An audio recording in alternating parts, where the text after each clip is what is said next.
Okay, this is Peter Wenzel. I'm going to show off my 8 puzzle program. I'm going to show off the code real quick, show you a couple of run-throughs. I won't do some of the longer ones. Depth first search seems to take a while. But here we go. Easy problem. Press 1. Breadth first search. Press 1. Display the time, max size of the queue, and the solution length. 10 nodes. You want to play again? Yes. We'll go to the medium problem, and we'll do greedy best search. Bam. Time taken, like a queue 52. Length of the solution 30 nodes. We'll play it one more time. We'll do the medium problem, and we'll do a star search. That was a little typo right there. I'll fix that before I submit it, and that's off, but I'll fix that. Greedy best search. 108 was the max size of the queue. 14 nodes is the solution length. So we'll say no, I don't want to play again. I'm going to start talking about the code. Okay, so my 00 started off well, and then it just quickly just deteriorated as I got a little fed up. Definitely going to start the next assignment a lot sooner than this one. I think that was my undoing. There's too long code sprints. I get impatient after a while. So, okay, the basic interface, this is just asking for input. And then beneath this, I basically have a search manager that takes the problem input and the algorithm input, and then kind of delegates this off. Delegate search. So depending on the inputs, either contact the searcher class and say, okay, searcher class, here's the start state, here's where the 0 position is, and this is the search algorithm I want you to do, BFS or depth first search or greedy or A star. I don't think I implemented A star correctly, but I'll talk about that a little bit when I get to it. So first we'll go to breadth first search. This is just, it's terrible. I wish I had like a factory pattern in place because there's just so many if else. It's bad, but it works. Okay, so actually I should look at the queue structure. So I have one class called queue.h, which has 4 different underlying structures depending on which algorithm you're using, which is ridiculous, and I totally, if I have time, I kind of want to go back just for pride's sake, just to make it a little cleaner. But anyway, so STL or STD, standard queue, standard stack, and then I use 2 priority queues. One that uses a different compare function for A star, and it differs from the greedy one, but I'll talk about it when I get that.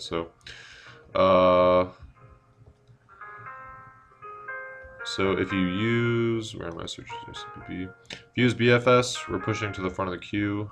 And then, so you push the start node. This is the entrance of the code. So push the start node. And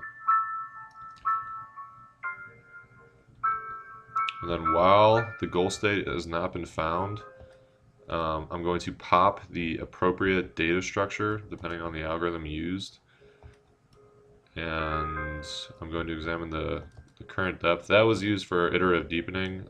That's not actually implemented, so that's actually, I should get rid of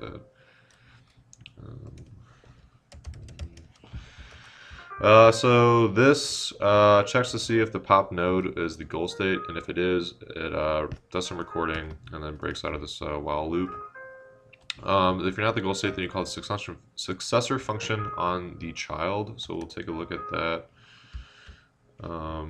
Again, this is not too pretty, but so depending on where the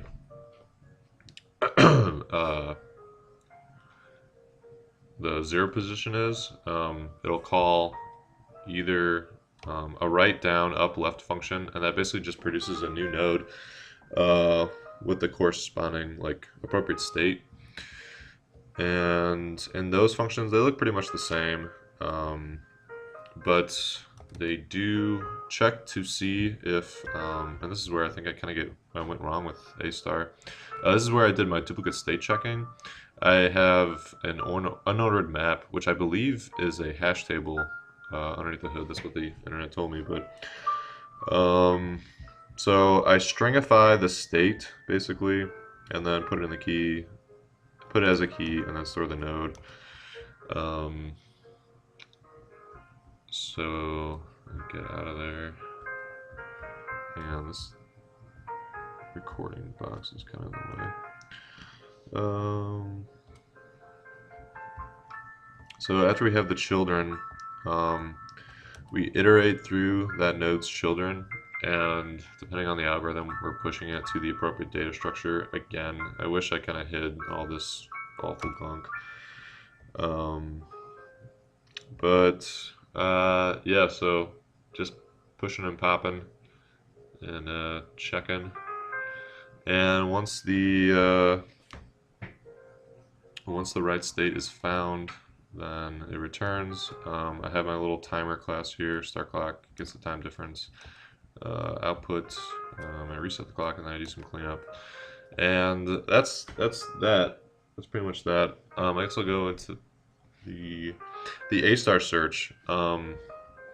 It doesn't end. I assume because the way it's set up right now, it kind of finds like the most optimal solution, but given that on the hard problem it's at depth like 31, it checks an obscene amount of nodes. But I don't know, it doesn't make sense because I feel like breadth first.